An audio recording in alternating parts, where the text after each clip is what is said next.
Welcome to KELA's Let's Talk About It. Discussions on a variety of topics of interest to Southwest Washington area listeners. Write down our listener call-in number and keep it handy. 330-5352. That's 330-KELA. You're invited to join in with your calls now at 330-KELA. Views expressed on this show are those of the host, guests, and callers, and are not necessarily those of the station, its management, or advertisers. Daily programs are recorded for playback, podcasts, and promotional purposes. And now, let's talk about it. Good morning. Welcome back to the Let's Talk About It show, AM 1470 KELA and KELAAM.com. I'm your host, Peter Abbarno. The call-in number if you want to join and share your thoughts about the issues of today, 360-330-5352. Today with me, taking your calls, my co-host, my co-pilot, Lewis County Prosecuting Attorney Jonathan Meyer. And I asked Jonathan to come today and field calls with me because, one, he knows my first caller and guest, Richard. Richard was one of the men released by the governor from Monroe Correctional Facility. He was released into Cowlitz County, and he was released with COVID-19, where the governor erred. This man did the right thing. He knew he was ill. He didn't want to infect other people. He went to the hospital and did the right thing. And Jonathan has built a relationship with him and spoken to him before. So I have him on the line right now with Jonathan Meyer in studio. Good morning, Richard. Yeah. Good morning. How are you today? Better than some, not as well as others. That's a good way to put it. So you are just recovering from COVID-19, huh? That's right. How are you doing? How's your health? You know what, man? Thank God the soreness of breath went away. You know, that was the most scariest because I'm an active person, you know, and I knew if I tried to go work out for an hour like I used to, it wasn't going to happen. Yeah. You know? But other than that, I never had a fever, and that wasn't no problem other than that. So I got to ask you, and Jonathan Meyer's with me today as well in studio. Morning. Before we get to your self-reporting, I have to ask you, did you know when you were at the correctional facility, did you know that you were ill? Did you have any signs of being sick? Two guys sitting a pool table length away from me just tested positive, man. And there were people who run around sick, don't know if they got a cold or just it's COVID-19 or it's obvious, man. What about those dudes who just tested positive 10 feet away from you? I knew the chances that I had it were 80-90% with feeling no symptoms. And did any of the staff at the correctional facility, did they have any reason to know that either you or the folks around you were potentially sick? I mean, were you exhibiting signs? When the riot happened, there were some units that were on quarantine. At that point, they put us all in the gym and just mixed the quarantine in with the unquarantine. And then it was like, I don't know, about a week later, the two Indian dudes tested positive. They were right across, they were, like I said, a pool table length from my bunk was their bunk beds. So I knew that if people in my life can't make it through it, my mom, she's in the hospital on pneumonia all the time anyway. So I felt like there was a good chance I had it, and I could kill some people. And Richard, this is Jonathan. How you doing this morning? Pretty good, man. Good. Hey, so I just want to make sure that the listeners are clear. Prior to the riot, your unit wasn't in quarantine, right? No, they weren't. But after the riot, they put everybody in a gym, so the quarantined unit was in with your unit. And from what you described to me when we first spoke, you were sitting right next to people that were in quarantine, right? Yeah. There's two basketball courts tied to them, and they got 300 or 400 guys, man. Were you tested at any time? No. Okay. So tell me about the process of getting released. I mean, you have to be excited to be released, but obviously you, had concerns about being released too because you were sitting next to people who had tested positive for COVID-19. And right after that, within a few days after that, 2 Indians 10 feet of my bunk tested positive for COVID-19. Yeah. Yeah, but I mean, there's a lot more people got it than they even know today. I was surprised the numbers climbed to 28. I believe I talked to John yesterday. As far as prisoners and 11 staff. That's a big jump since I got released on 19th. And when you were released, talk to me about where you were released. How was that process? I went up there and I signed some papers. They walked me out and put me in a paddy wagon type deal. And then they drove up to the medium part of the facility, WSR, got a native cat named Chico. Put him in it. There's other parts of this paddy wagon. They didn't need to put us together, and they put us both in this little part of this paddy wagon. We're knee to knee now. We did have masks on, and I was able to get Jonathan in touch with Chico, and hopefully he got tested. Yeah. And when they dropped you off, where did they drop you off? They took me to Seattle, took me out of the paddy wagon, put me in a van with a Mexican dude that was just released from Stafford. 2 guards that were sitting up front driving, and so we drove from Seattle to Longview. What is that, a good 3-hour drive maybe? Yeah. And the cops didn't have masks. They need to go get tested. The Mexican really needs to be tested. He was in the seat behind me, you know. And the person you shared the van with up to Seattle, he ended up in Wenatchee. Is that right? That was Chico, yeah. The one I shared paddy wagon with from WSR to Seattle. He is in Wenatchee, yeah. He's in his Oxford house up there or something. Yeah, and so, I mean, this really underlies kind of the concern that I have is we have someone that's released with COVID, gets put into a van with somebody who then ends up in Wenatchee, gets put into another van with somebody else who ends up in Clark County. Richard ends up in Cowlitz County, plus we have the drivers are exposed as well. So you can see how it's very easy to take one simple action and kind of start to spread this around the state. That's right. And Richard, I want to talk about the other part, which is the action that you took, which was really commendable because when they dropped you off, and I believe was it at a transitional housing? Yeah, it's a clean and sober house on Florida Street in Longview. Right. And so you did the right thing. Tell me a little bit about why you decided not to go in and infect those people, but because you were concerned. Well, like I said, I mean, I know the first person on my priority list was my mom. I know she wouldn't live through it because she's been in the hospital in the last 10 years, probably 5 times with pneumonia, and she's 70 years old next month. So I know she wouldn't live through it. I wanted to get tested just before I gave her a hug. But when they opened the door of the Oxford house, there was little kids running around in the living room, and I had the paperwork saying that there's people tested positive out of that was zip tied behind my back on the big yard over. I mean, this was real. It was real. There was enough people testing positive around me that I just like I said, there's probably 80% chance I had to have it. If you guys went in there and tested everybody in Monroe, if that was possible, that 28 number would jump and blow your mind. And of those people, were a lot of them released into the community, in different vans than you? I don't know how many people got released. I get they're talking about doing it in phases, but it might have been my case that got the rapid release shut down. I don't know. Yeah. They need to rethink how the fever. I never had a fever one time. It might be different symptoms in different people, but all I had was shortness of breath, a sore throat for one night, and I chalked that up to my Shelly stand blowing at me. You know what I mean? It was just enough people testing positive around me, and people running around there with running noses and doing tattoos on each other, thinking they just got a little cold or something. You know what I mean? Well, I don't know if it's wishful thinking, bud, but what about the 2 people that just tested positive? Right. You know, and all they're doing is fever checks. I never did have a fever, man.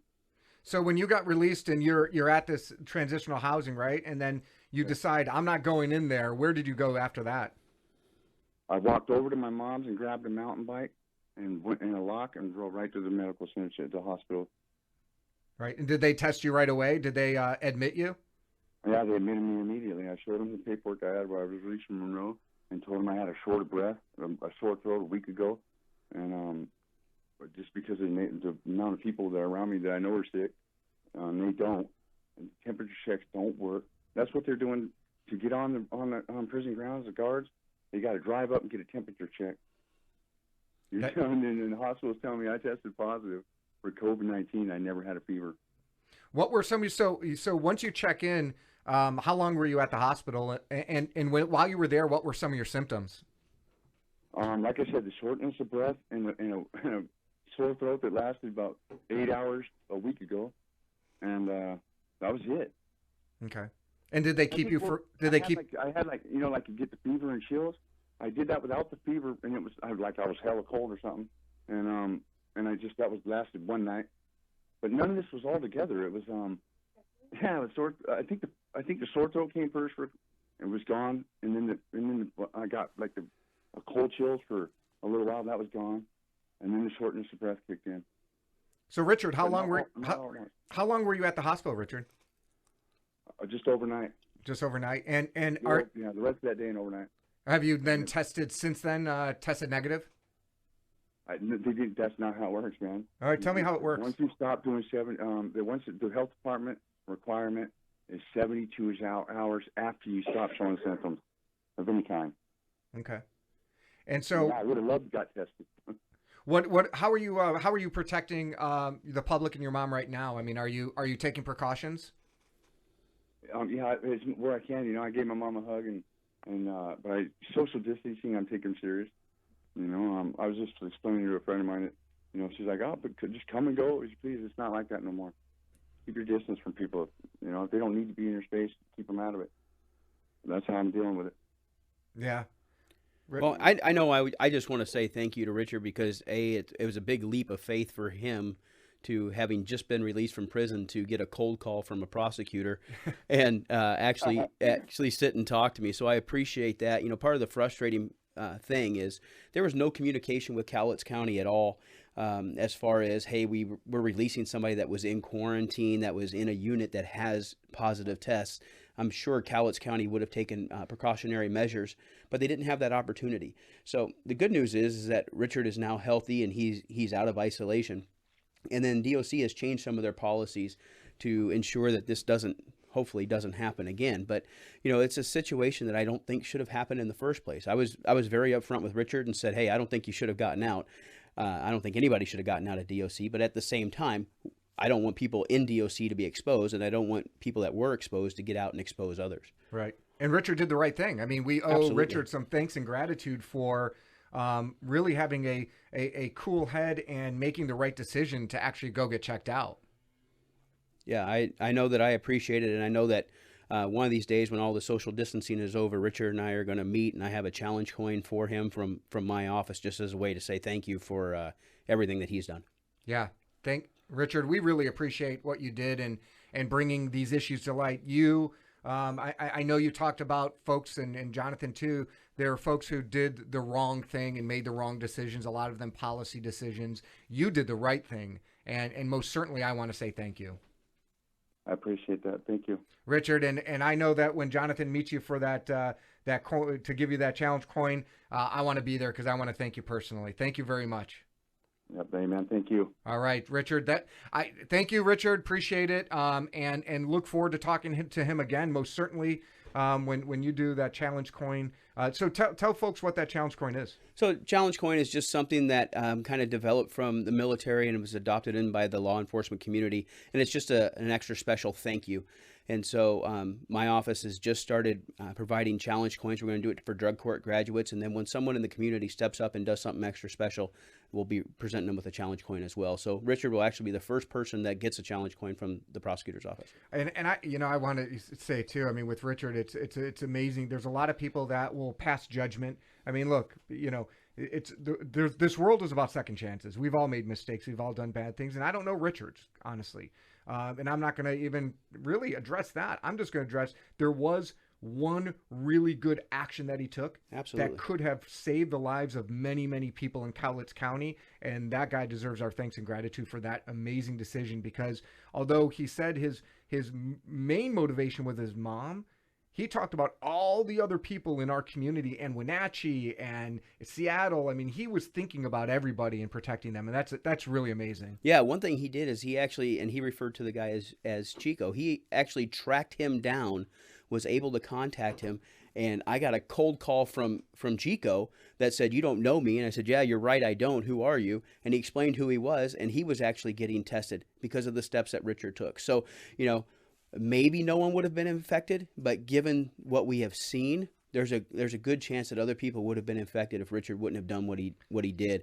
And it was out of that concern. Certainly, as soon as you get out of prison, I'm guessing the first thing you want is a nice, comfortable bed. And instead, he went and got a mountain bike, rode to the hospital because it was the right thing to do. Actually, what you probably want is to go grab a cold beer, but you can't do that either. Everything's closed. But I really want to thank him, and I'm looking forward to that challenge coin presentation and being there, and most certainly urging the press to do a story on that. I know we'll have him back on the show especially when he's safe and well, when social distancing is over. So if you want to call in, share your thoughts, 360-330-5352. That's 330-KELA. I'm your host, Peter Abbarno. My special co-host this morning, Lewis County Prosecuting Attorney Jonathan Meyer. And we just had Richard on.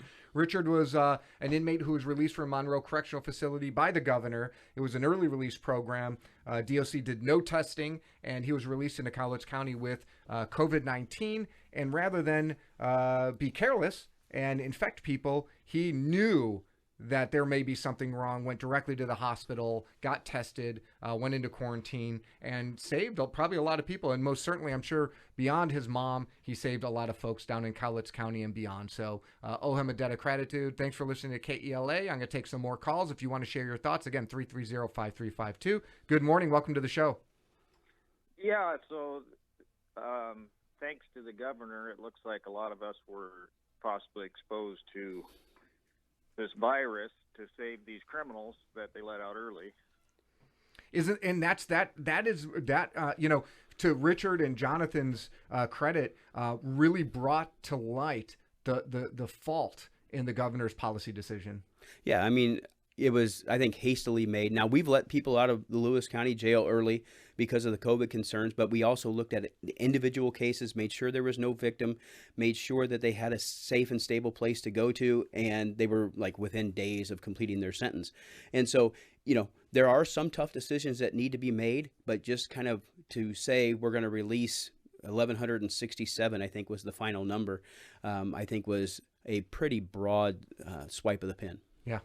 Yeah, and how many of those were you might consider nonviolent, but how many of them raped somebody's child or something like that, you know? Yep. Well, I do know that there were 3 sex offenders released to Lewis County. Yeah. Out of our about 40. Hey, yesterday I was going to call in when you had Senator Braun there. Yeah.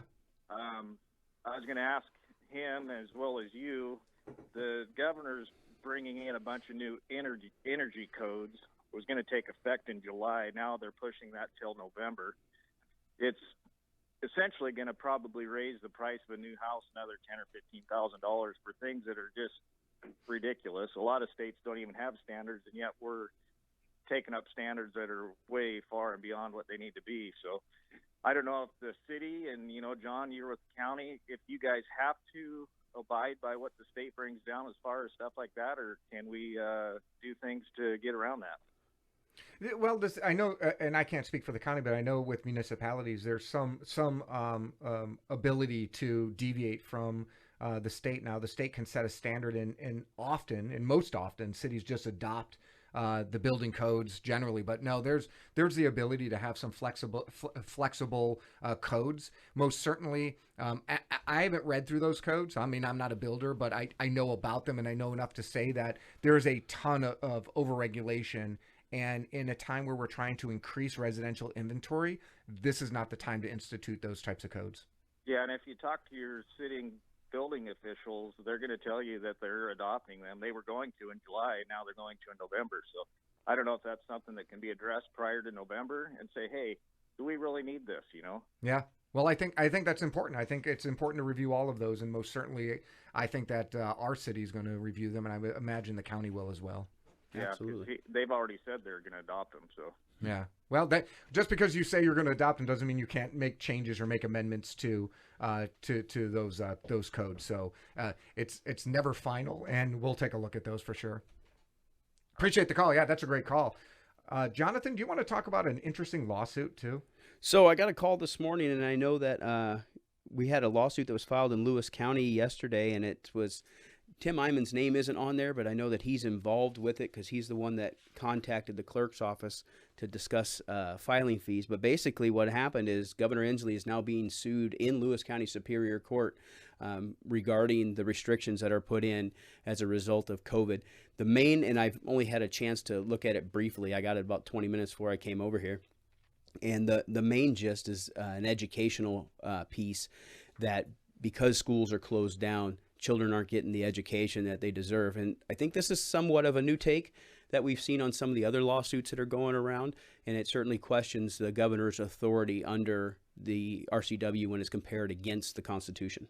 Yeah, I mean, and John, Senator Braun and I talked a little bit about 4306-220, the emergency statute for the governor, and whether or not he has authority to make and take these broad swaths at the law under the emergency, or whether or not he's got the ability to even do some of the minor ones.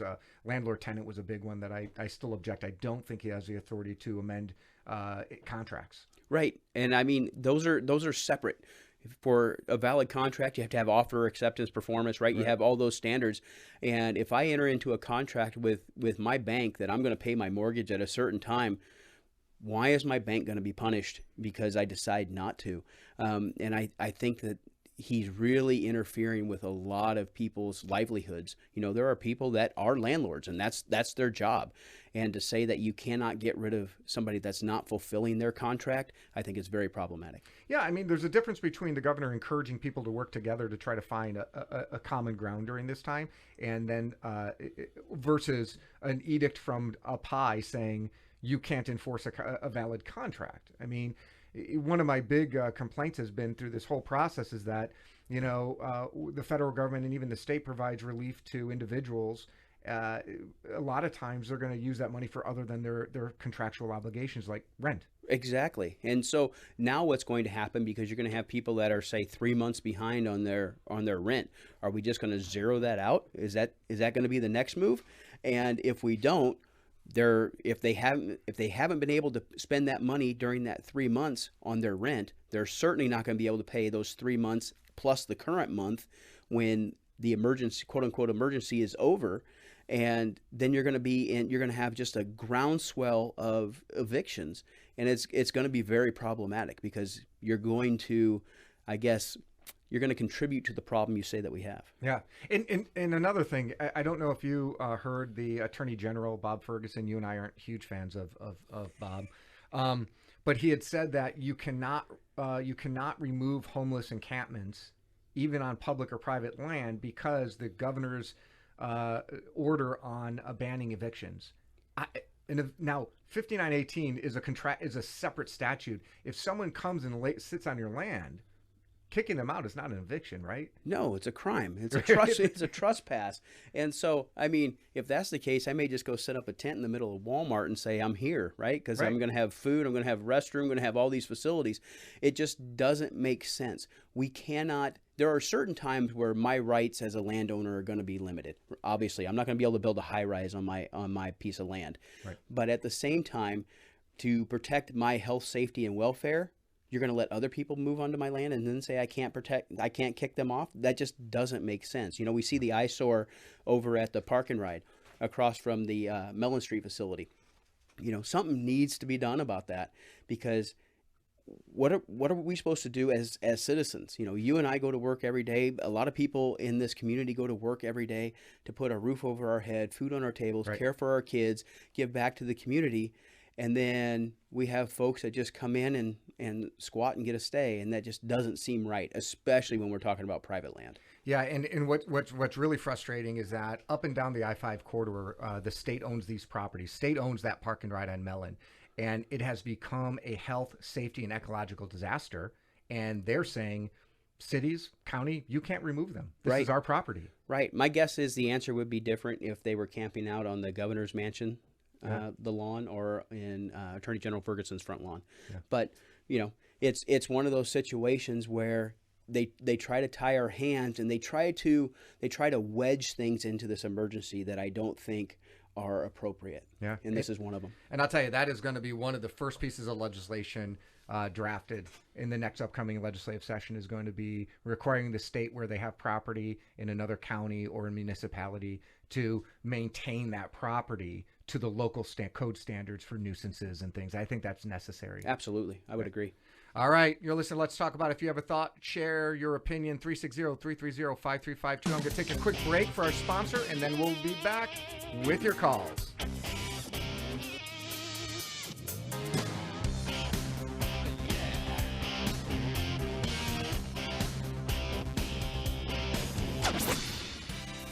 Tree and stump removal can be stressful, but you can make it easy with Branch Tree Service Incorporated. You name it, they do it. tree removal, stump grinding, tree trimming, wood chipping, logging, and small excavations. Branch Tree Service is locally owned and operated, so get a head start on removing your dangerous trees and stumps. Like them on Facebook or call 360-807-4506, 807-4506. Branch Tree Service Incorporated. They specialize in keeping you safe and happy. Your vision of the future is clear. The kind of home you want for you, for your family, for your future. Unfortunately, turning that vision into reality isn't always as easy as it seems. You need help from someone who sees what you see, who understands what you want. That would be Heather Stewart. Hi, this is Heather Stewart with Blade Realty. If you're looking to buy or sell your home, let me be your eyes and ears and help you find a buyer or the type of home and property you're looking for. Find me online at heatherstewartrealtor.com. Security State Bank has been helping local families and businesses with their banking since 1903, and now it's easier than ever to stay connected to your accounts 24/7 with Security State Bank's online and mobile banking services. Check account balances, transfer funds, pay your bills, even deposit checks using their mobile app. For more information, call your local Security State Bank branch or visit them online at ssbwa.com. Security State Bank, member FDIC. Warmer weather is just around the corner, so get a jump on the summer rush with a new roof from The Roof Doctor. The Roof Doctor has been doing business locally for over 60 years, and right now they're offering you a special savings on your new roof, up to $500 off a new roof replacement or re-roof. That's right, up to $500 off your re-roof or roof replacement. So whether you have a hole in your roof or need a whole new roof, see The Roof Doctor. Call 736-0246. That's 736-0246 or online at theroofdoctor.com. The Roof Doctor. They make house calls. KELA. All my friends listen. Oh, radio land, just the other side of a dashboard light. Let's talk about it. All right, welcome back to Let's Talk About It, AM 1470, KELA and KELAAM.com. I'm your host, Peter Abbarno, with my co-host today, Lewis County Prosecuting Attorney Jonathan Meyer. Good morning. Welcome to the show. You're on the air. Good morning, Peter. My name is Barbara, and I am looking at the governor's phase report here, phase 3, and it says all gatherings with no more than 50 people, and then may resume non-essential travel. So the way I look at this is that they won't let us go to church because it's more than 50 people, but yet we can get on an airplane with 300 people that are packed in there like sardines, and I don't think that's right. Yeah, and Jonathan and I were talking a little bit about this before the show. I think you've got some religious exercise of religious rights claims. I think you have some equal protection claims. I think there's a number of different constitutional claims that have been brought and will be brought. I don't know whether or not it's going to get heard fast enough, but most certainly I hope it is. Yeah, you know, and as we were talking earlier, it's one of those that I think the governor can put some restrictions on us. So he might be able to say a church that can normally hold 200 can only hold, let's say 75 or whatever that mathematical formula works out to be. I think those restrictions can be put in place. But when you go to places like Walmart, there's more than 50 in there. And, you have other concerns as well. One of the concerns that Peter and I were talking about is right to bear firearms and access to firearms. So local gun shops are closed down, but I can still go buy that stuff at Sunbirds, Walmart, Big Five. And so that's some of the concerns that I have is places like Walmart. This is a boon for them right now, right? Because you're funneling and you're forcing all your commerce to places like that because their product line is diverse enough that they can wedge themselves into a certain segment of what is allowable and what's not allowable, instead of allowing adults to be adults and making those decisions for themselves. Yeah, and I appreciate that call. That's a great call and a great comment. And again, I think there's a lot of challenges to be made. And I know the Second Amendment one's the one that Jonathan and I were talking about on an equal protection, and hopefully we are going to get those open up. I know a lot of gun stores are opening up anyway, and I don't think the governor's going to do much about that, and I hope he doesn't. So we'll be talking about that a lot more, and I want to thank you for listening to Let's Talk About It on AM 1470 or streaming at KELAAM.com. I'm your host, Peter Abbarno. Again, my guest today was Lewis County Prosecuting Attorney Jonathan Meyer. Great show, and I'll be back again every Monday through Friday right here on AM 1470. The call-in number, if you want to write it down, 360-330-5352. Up next is going to be the Fox News Report, then Rush Limbaugh, then Hannity. Everyone have a great and safe and healthy day.